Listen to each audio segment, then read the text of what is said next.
നമ്മൾ ഇതുവരെ കണ്ട ലോക്സഭയായിരിക്കില്ല ഇനി നമ്മൾ കാണാൻ പോകുന്നത്. BJP വിചാരിച്ചതെന്തും നടക്കുന്ന, പ്രതിഷേധിക്കുന്ന പ്രതിപക്ഷ MP-മാരെ നിഷ്കരുണം സസ്പെൻഡ് ചെയ്യുന്ന, ഇഷ്ടം പോലെ ബില്ലുകൾ പാസാക്കിയെടുക്കുന്ന, നിയമ ഭേദഗതികൾ നടപ്പാക്കുന്ന, BJP-യുടെ കൈവെള്ളയിലെന്ന പോലെ എന്തും ചെയ്യാമായിരുന്ന ഒരു ലോക്സഭ ഇനി ഉണ്ടാകാൻ സാധ്യതയില്ല. കാരണം പ്രതിപക്ഷ നേതാവായി രാഹുൽ ഗാന്ധി വന്നിരിക്കുന്നു. സാധാരണക്കാരായ ജനങ്ങളുടെ ശബ്ദമായി ഈ രാജ്യത്തിന് വേണ്ടി, ഈ രാജ്യത്തിൻ്റെ സമഗ്ര വികസനത്തിന് വേണ്ടി, മതനിരപേക്ഷതയ്ക്ക് വേണ്ടി, സർവോപരി ഭരണഘടനയ്ക്ക് വേണ്ടി സംസാരിക്കാൻ ഒരൊറ്റ ശബ്ദം പ്രതിപക്ഷ ഐക്യമുന്നണിയുടെ മുഴുവൻ ശബ്ദമായി പാർലമെന്റിൽ നിവർന്നു നിൽക്കുകയാണ്. ഒരു കാലത്ത് പപ്പുമോൻ എന്ന് വിളിച്ച് അധിക്ഷേപിച്ചിരുന്ന പ്രധാനമന്ത്രി നരേന്ദ്രമോദിക്ക് ഒടുവിൽ രാഹുൽ ഗാന്ധിക്ക് കൈകൊടുത്ത് കെട്ടിപ്പിടിച്ച് ആനയിക്കേണ്ടി വന്നു. അതാണ് ജനാധിപത്യത്തിൻ്റെ ശക്തി. അതാണ് നമ്മുടെ രാജ്യത്തിൻ്റെ എഴുതപ്പെട്ട ഭരണഘടനയുടെ ശക്തി. ഒരാൾക്കും ഏകാധിപത്യ വാഴ്ചയിലൂടെ ഈ ജനാധിപത്യ രാജ്യത്തെ തോന്നിയതുപോലെ കൊണ്ടുപോകാൻ പറ്റില്ല എന്ന ഓർമ്മപ്പെടുത്തലാണ് രാഹുൽ ഗാന്ധിയും ഇന്ത്യ മുന്നണിയും കഴിഞ്ഞ ദിവസം ലോക്സഭയിൽ ഭരണപക്ഷത്തിന് BJPക്ക് പ്രധാനമന്ത്രി നരേന്ദ്രമോദിക്ക് നൽകിയത്. അവിടെ കൊണ്ടും തീരുന്നില്ല കാര്യങ്ങൾ. ഒന്ന് ആലോചിച്ച് നോക്കൂ. കഴിഞ്ഞ 10 വർഷമായി നമ്മുടെ ലോക്സഭയിൽ ഒരു പ്രതിപക്ഷ നേതാവ് ഉണ്ടായിരുന്നില്ല.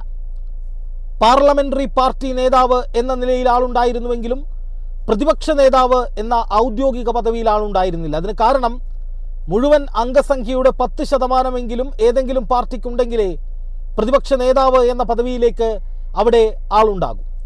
അത്രയും സീറ്റ് ഒരു പ്രതിപക്ഷ പാർട്ടിക്കും ഇല്ലാതിരുന്നതിനാൽ പാർലമെന്ററി പാർട്ടി നേതാവ് എന്നതിനപ്പുറം ഒരു ഇടപെടലിന് ഒരു ശക്തി പ്രതിപക്ഷത്തിൻ്റെ ഭാഗമായി പാർലമെന്റിൽ ലോക്സഭയിൽ ഉണ്ടായിരുന്നില്ല. പക്ഷേ അത് മാറിയിരിക്കുകയാണ്.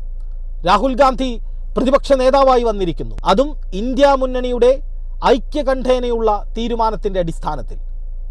എല്ലാ പ്രതിപക്ഷ പാർട്ടി നേതാക്കളും രാഹുൽ ഗാന്ധി എന്നൊരൊറ്റ പേര് പ്രതിപക്ഷ നേതൃപദവിയിലേക്ക് പറയുകയായിരുന്നു. ആദ്യം രാഹുൽ ഗാന്ധി അത് വിസമ്മതിച്ചുവെങ്കിലും പിന്നീട് ഈ രാജ്യത്തെ ജനങ്ങൾക്ക് വേണ്ടി, പ്രതിപക്ഷ ഐക്യമുന്നണിക്ക് വേണ്ടി രാഹുൽ ഗാന്ധി പ്രതിപക്ഷ നേതാവായി.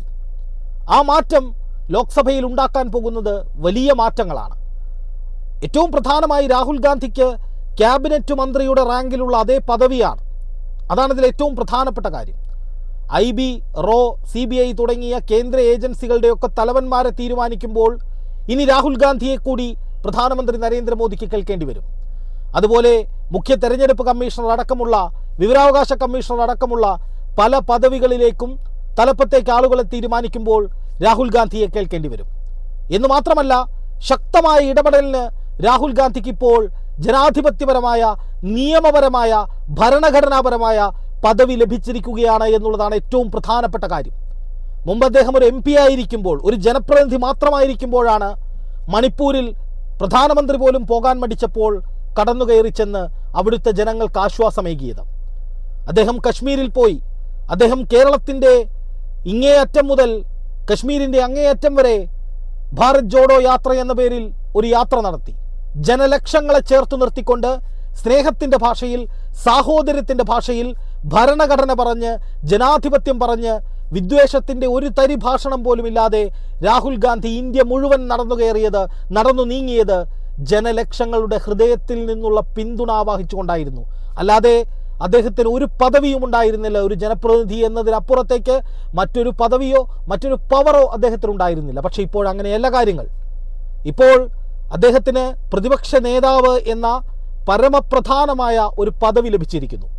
ആ പദവി എത്രത്തോളം മഹത്തരമാണ് എന്നും ഇന്ത്യൻ ജനാധിപത്യ വ്യവസ്ഥയിൽ ആ പദവിക്കുള്ള മൂല്യം എത്രത്തോളം വലുതാണ് എന്നും അറിയണമെങ്കിൽ കഴിഞ്ഞ ദിവസം ലോക്സഭയിൽ നടന്ന സംഭവങ്ങളുടെ ദൃശ്യങ്ങൾ ഒന്ന് കണ്ടാൽ മതിയാകും.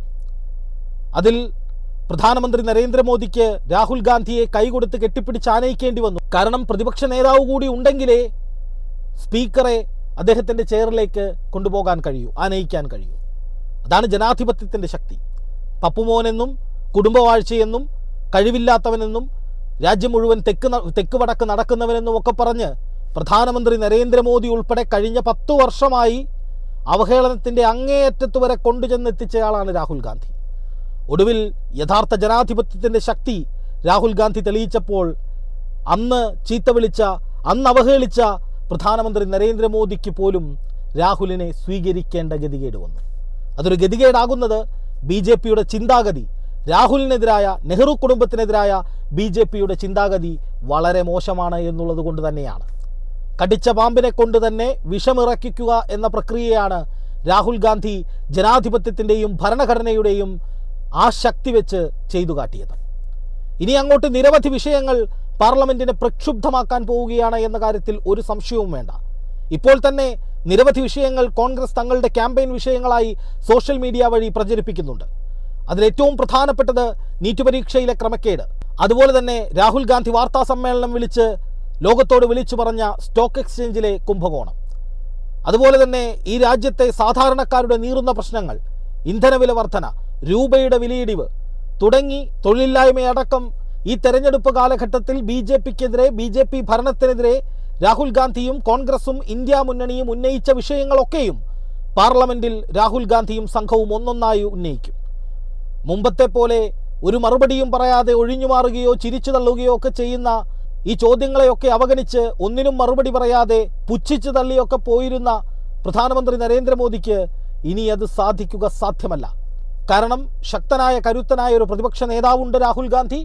അതോടൊപ്പം കേവല ഭൂരിപക്ഷം പോലും ഇല്ലാതെ ഘടകകക്ഷികളുടെ പിന്തുണയിലാണ് തങ്ങൾ ഇപ്പോൾ ഭരിച്ചുകൊണ്ടിരിക്കുന്നത് എന്ന തിരിച്ചറിവിൽ നിൽക്കുന്ന ബി ജെ പിക്കെതിരെ ഇന്ത്യ മുന്നണിയിലെ എല്ലാ കക്ഷികളും ഒറ്റക്കെട്ടായി, മുമ്പെങ്ങുമില്ലാത്ത വിധം കരുത്തരായി ഐക്യത്തോടുകൂടി നിലയുറപ്പിക്കുന്നു എന്നതും ബി ജെ പിക്കും പ്രധാനമന്ത്രി നരേന്ദ്രമോദിക്കും കനത്ത വെല്ലുവിളിയാകും.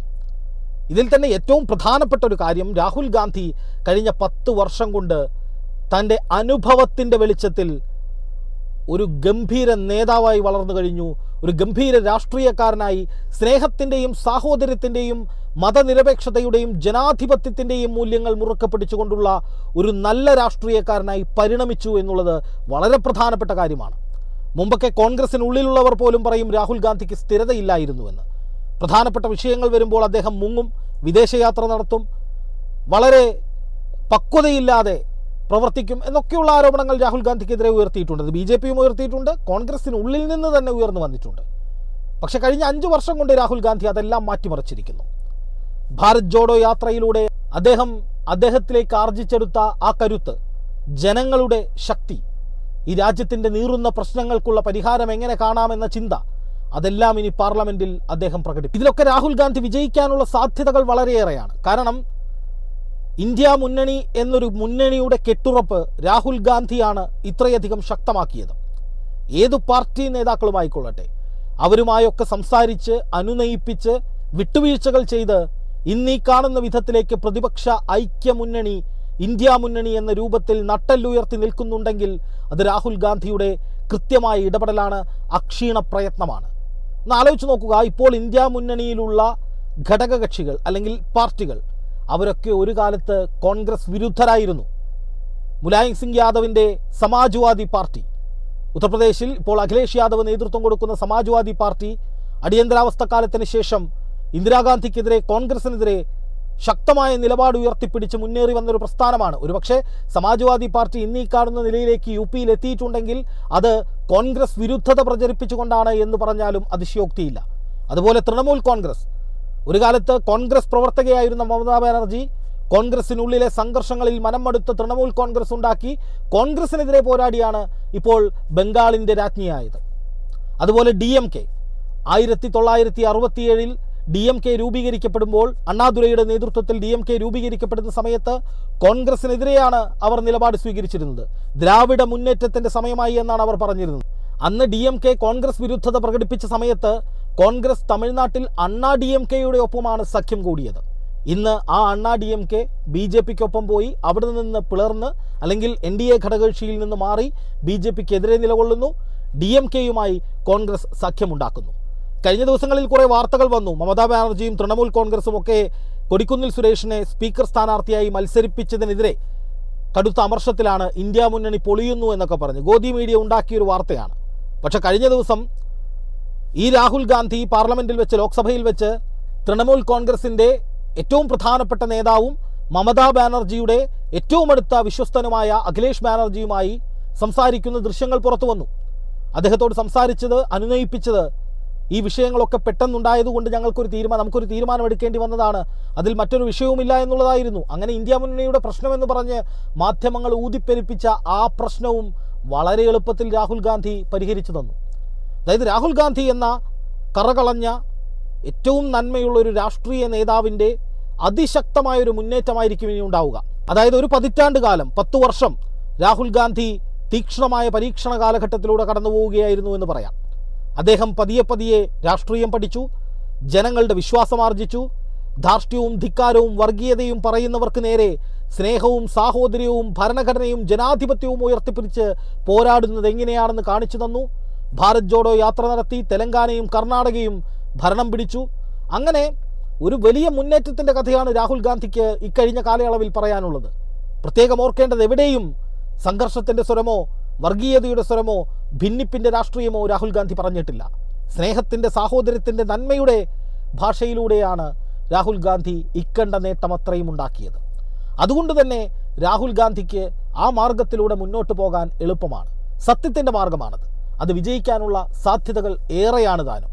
അതുകൊണ്ട് തന്നെ പാർലമെൻറ്റിൽ പ്രതിപക്ഷത്തിന് നാഥനില്ലാത്ത അവസ്ഥയിൽ എന്തും ചെയ്തു കളയാമെന്ന വിധത്തിൽ നീങ്ങിയിരുന്ന BJPക്ക് ഇനി അതത്ര എളുപ്പമാകില്ല എന്നുള്ളത് തന്നെയാണ് ഏറ്റവും പ്രധാനമായി നമ്മൾ മനസ്സിലാക്കേണ്ട കാര്യം. രാഹുൽ ഗാന്ധിയുടെ ശക്തി വർദ്ധിച്ചുകൊണ്ടിരിക്കുകയാണ്. രാഹുൽ ഗാന്ധിക്ക് ഇനി അങ്ങോട്ട് പ്രതിപക്ഷ നേതാവ് എന്ന് പറയുന്ന ക്യാബിനറ്റ് റാങ്കുള്ള പദവിയുണ്ട്. അതുകൊണ്ട് തന്നെ അദ്ദേഹത്തിന് ഭരണഘടനാപരമായ പരിരക്ഷയുണ്ട്. അതിനപ്പുറത്തേക്ക് നിരവധി അവകാശങ്ങളുണ്ട്. ഒരു പ്രതിപക്ഷ നേതാവ് എന്ന നിലയിൽ അദ്ദേഹത്തിന് ഇനി ഏത് വിഷയത്തിലും ഔദ്യോഗികമായി തന്നെ ഇടപെടാനുള്ള കരുത്തുണ്ടാകും എന്നുള്ളതും വളരെ പ്രധാനപ്പെട്ട കാര്യമാണ്.